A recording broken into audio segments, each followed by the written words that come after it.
Les entretiens des patriotes, bonjour à tous. Metz à Marseille, migrants, faillite, le roi est-il nu et Émeric Caron est-il un imposteur? Avant de répondre à ces deux questions et traiter de très nombreux sujets d'actualité, je voulais remercier comme il se doit tous ceux qui me permettent de me consacrer essentiellement à la réinformation en me finançant à l'aide de ces merci rémunérateurs. Et aujourd'hui sont à l'honneur Véronique, United Kingdom, Caroline, Jojo Ando et Lily Gépi. Merci à eux du fond du cœur. Et je tenais à vous remercier chaleureusement de votre soutien inconditionnel, vos petits pouces levés, les gentils messages et la diffusion sur d'autres réseaux sociaux. On lâche rien. Vous vous souvenez tous de ce conte d'Andersen, Les habits neufs de l'empereur. Tout le monde voyait l'empereur habillé, mais il était tout nu parce que ceux qui ne voulaient pas voir le roi nu passaient pour des imbéciles.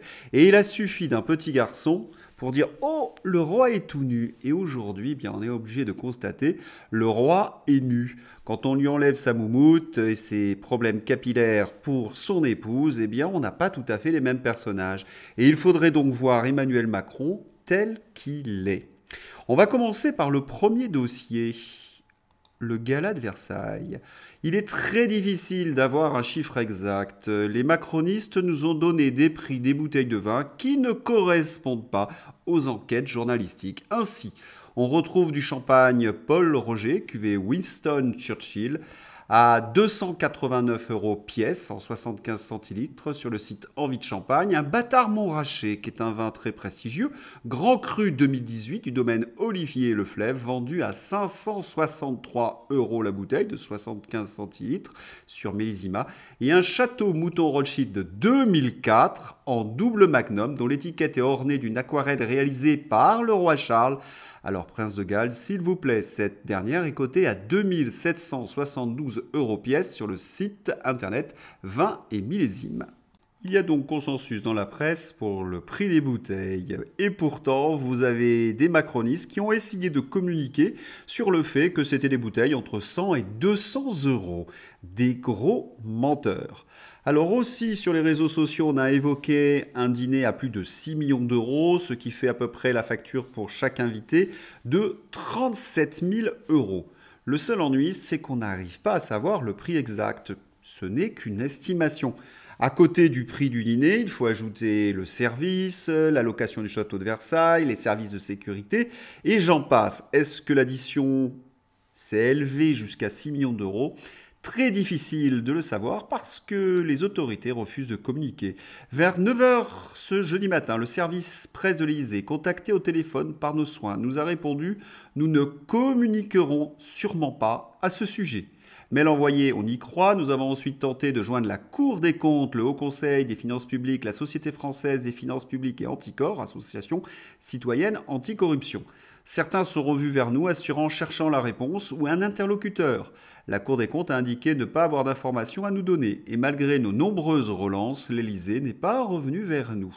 Obtenir des chiffres s'est révélé être un parcours du combattant et un échec. Et pourtant, il y a quelques mois de cela, Gabriel Attal présentait le service En avoir pour mes impôts, une grande opération de transparence qui permettra au niveau national de dire de manière très concrète à quoi sert l'argent public. Nous sommes donc en présence, encore une fois, d'une arnaque signée par le gouvernement. La fameuse inversion de la preuve. Comme ils veulent cacher les dépenses, parce qu'Emmanuel Macron dépense à tort et à travers. Je vous renvoie d'ailleurs à la chronique de François Langlais dans un de mes précédents entretiens. Eh bien, ils font croire à travers un gadget que nous allons pouvoir contrôler l'argent que nous payons. Mais c'est exactement l'inverse qui se passe, comme le montre le dîner de gala de Versailles. Tiens, puisqu'on parle de ce dîner de gala, lisons un peu la carte du menu. Alors vous avez la première page, on l'ouvre, dîner d'État offert par Monsieur le Président de la République et Madame Brigitte Macron. Attendez, je vais relire, dîner d'État offert. Il me semble que lorsqu'on offre quelque chose, c'est que l'on paie la facture. Est-ce que c'est Emmanuel Macron et Brigitte Macron qui ont réglé la facture ? Pas le moins du monde, ce sont bien nos impôts et nous aimerions donc savoir combien cela a coûté aux Français. D'ailleurs, c'était ce même gouvernement qui nous expliquait qu'il fallait se serrer la ceinture. Face à l'inflation alimentaire, Olivier Grégoire préconise des cours de cuisine à l'école. Et on voit très bien que dans le menu royal, on a quelque chose que les Français ne peuvent pas se cuisiner. Si j'ai bien compris, les Français doivent se serrer la ceinture pour financer les dîners fastueux d'Emmanuel Macron. Nous avons compris, le roi est nu. Ce même président de la République est venu présenter aux Français la facture l'année dernière en nous expliquant la fin de l'abondance. Oui, vous n'aurez plus le droit de vous chauffer à plus de 19 degrés l'hiver. Vous devez faire des économies face à l'inflation. Vous devez apprendre à cuisiner. Et de l'autre côté, il dépense sans compter. On a bien compris qui était véritablement Emmanuel Macron. Ce n'est qu'un communicant. Il dépense toute son énergie à masquer ses erreurs, son incompétence, ses méfaits et surtout ses filouteries. François Linglet, dans une dernière chronique, a épinglé son incapacité à gérer les finances de la France. Et que fait-il donc pour échapper aux conséquences de ses actions? Essentiellement de la communication, de la communication, de la communication. Et c'est pour ça qu'il est allé voir le pape à Marseille et assister à la messe. Pape à Marseille, le pape affirme devant Emmanuel Macron: les migrants n'envahissent pas, ils cherchent l'hospitalité. Marseille, c'est la capitale de l'intégration des peuples. Et le pape François ajoute: ceux qui se réfugient chez nous ne doivent pas être considérés comme un fardeau à porter. Alors, quelques remarques par rapport à ces paroles. La France est un pays qui est en faillite, où les communautés vivent côte à côte et bientôt face à face, selon le mot d'un ancien ministre de l'Intérieur socialiste. Pour pouvoir offrir l'hospitalité, il faut en avoir les moyens. La France n'a plus ces moyens.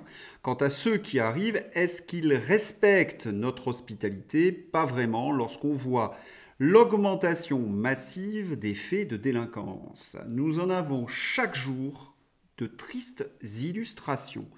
Tout cela me fait penser à du marketing religieux du World Economic Forum.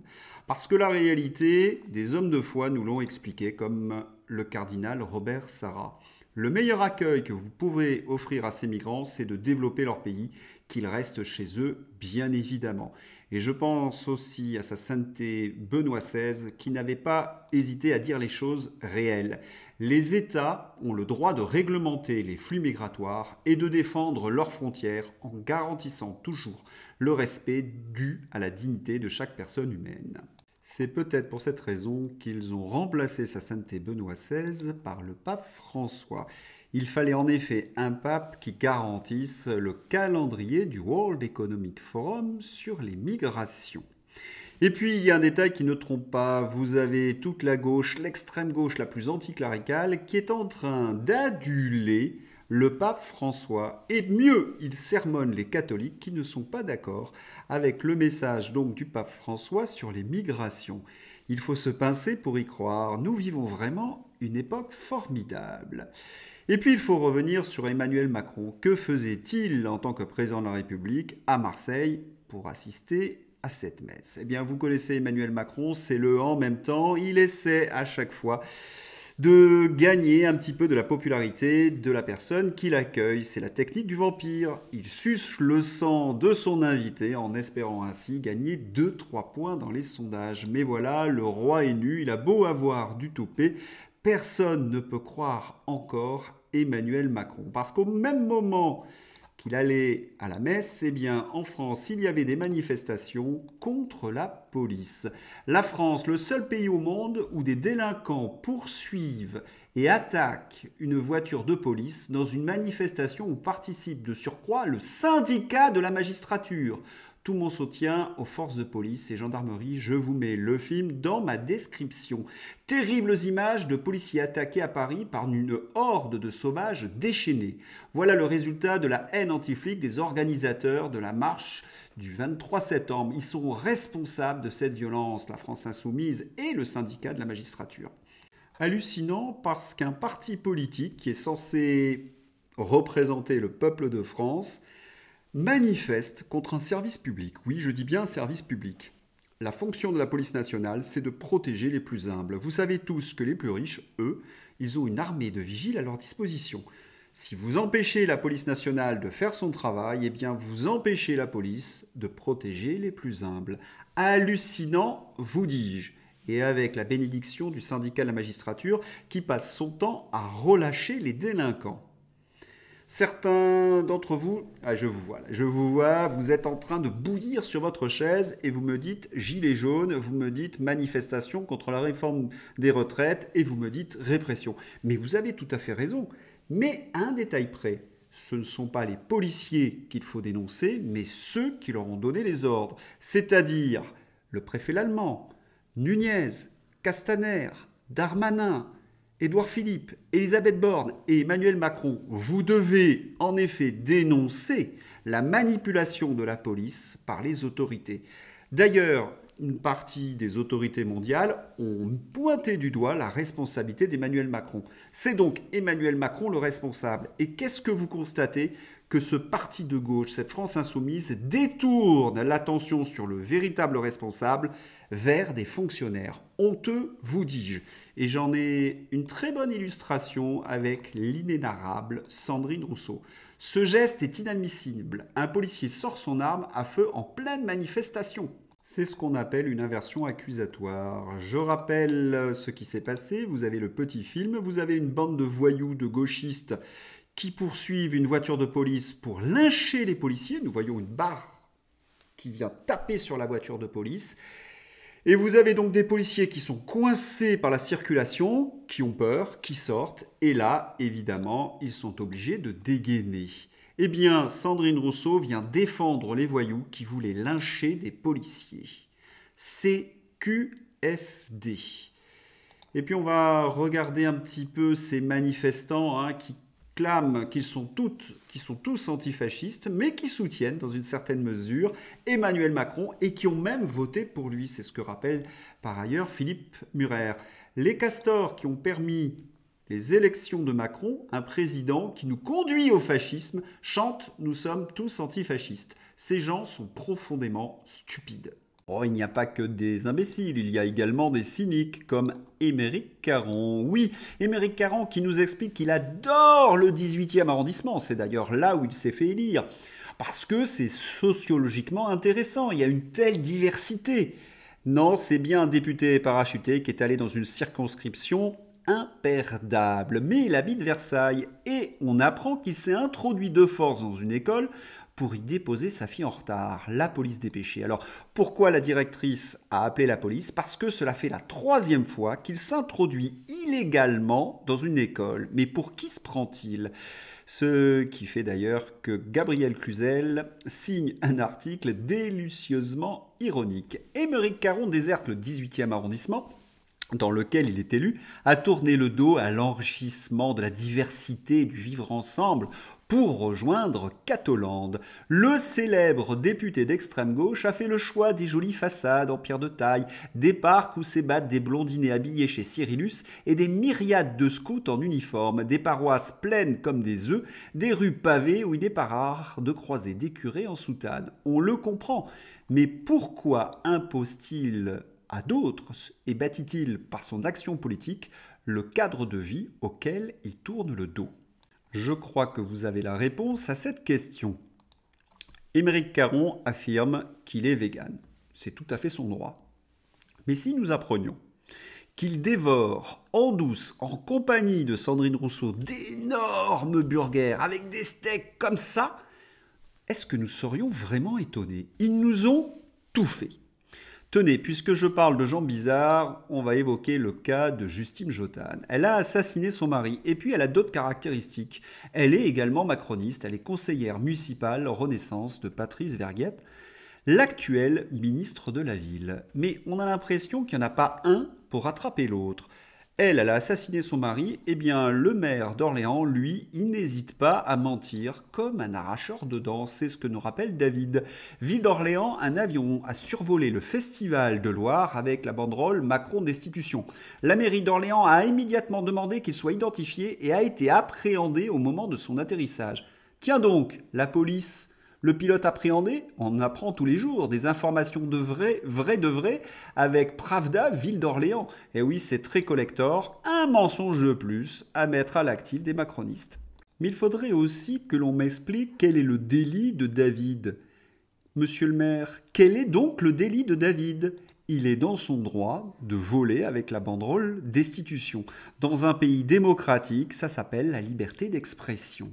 Par contre, vous avez montré que vous êtes un petit dictateur qui ne respectait pas la liberté d'expression.